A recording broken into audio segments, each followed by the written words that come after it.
When I think about war in space, the first thing that comes to mind is a chaotic, cinematic scene filled with lasers, explosions, and massive spaceships colliding in epic battles straight out of Star Wars. While these interstellar conflicts make for thrilling entertainment, the reality of warfare in space is far more complex and far closer to becoming a reality than many might think. As tensions rise among global superpowers, the weaponization of low Earth orbit is no longer a distant possibility, but a looming threat. The first nation to make a move could trigger a new space race, one with consequences that could reshape the future of humanity. So who will it be? In January 2025, one of Donald Trump's first executive orders called for a golden dome over America. This wasn't a literal dome, nor was it gold. Instead, it was a call for a space-based missile defense system designed to protect the U.S. from hypersonic weapons, a technology already developed by Russia and China.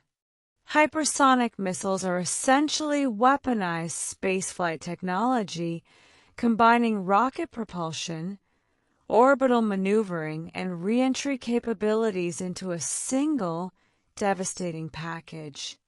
Unlike traditional ballistic missiles, which follow a predictable arc, hypersonic glide vehicles, HGVs, can maneuver mid-flight, making them nearly impossible to track and intercept using current ground-based systems.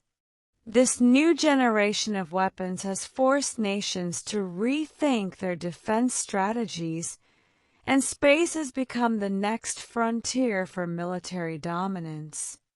The concept of a space-based defense system isn't entirely new. Israel's Iron Dome, operational since 2011, provides a blueprint for how such a system might work, albeit on a much smaller scale. The Iron Dome uses ground-based radar to detect incoming rockets, prioritizes threats, and intercepts them mid-flight with remarkable accuracy. Scaling this up to protect the entire continental U.S. is a monumental task, especially when dealing with hypersonic threats that are far more advanced than the short-range rockets the Iron Dome was designed to counter. A space-based defense system would need to track and intercept missiles during their most vulnerable phase, the boost phase, when the rocket is still ascending and relatively easy to target. But to do this effectively, the U.S. would need a vast network of satellites in low Earth orbit, capable of continuous global coverage and rapid response. The implications of such a system are staggering. Deploying a Golden Dome would require thousands of satellites, each equipped with advanced sensors and interceptors, at an estimated cost of 15 to 25 billion. While this might seem like a small price to pay for national security, the real cost lies in the potential escalation of a military space race. If the U.S. builds a space-based defense system, Russia and China will undoubtedly follow suit, leading to an arms race in orbit. This could transform space from a peaceful domain of exploration and cooperation into a battlefield where satellites are actively targeting and destroying one another. The resulting debris from such conflicts could create a cascade of collisions, known as the Kessler syndrome, rendering low Earth orbit unusable for decades, or even centuries. The dream of exploring the stars could be replaced by a grim reality where humanity is trapped beneath a shroud of orbital debris, unable to venture beyond our own atmosphere. The escalation of space warfare. The deployment of a space-based defense system like the Golden Dome would mark a significant escalation in the militarization of space. While the primary goal is to protect against hypersonic threats, the presence of weaponized satellites could quickly shift the balance of power. Nations might begin developing offensive space capabilities, such as anti-satellite weapons, ASATs, designed to disable or destroy enemy satellites. This could lead to a dangerous game of cat and mouse, where countries are constantly trying to outmaneuver each other in orbit. The line between defense and offense would blur, and the risk of accidental or intentional conflict in space would grow exponentially. The fragility of low Earth orbit. Low Earth orbit, LEO, is already crowded with thousands of satellites, from communication networks like Starlink to scientific and military assets.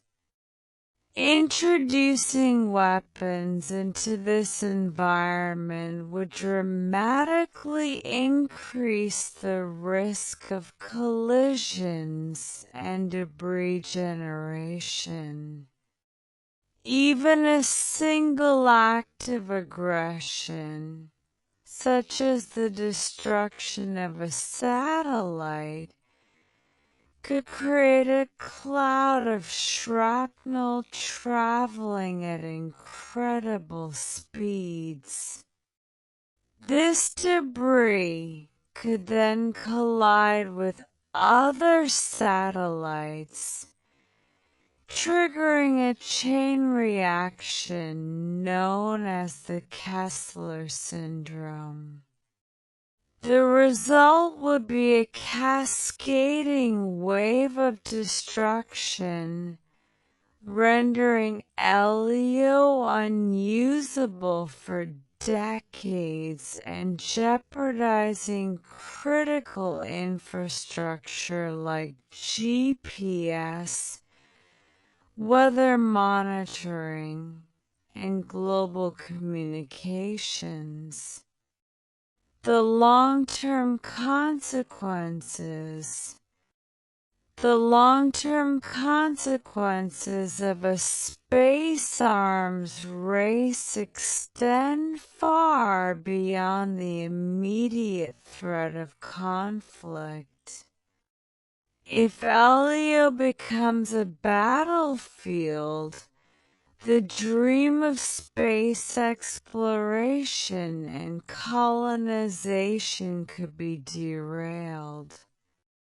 The debris generated by space warfare would make it nearly impossible to launch new missions without risking catastrophic collisions.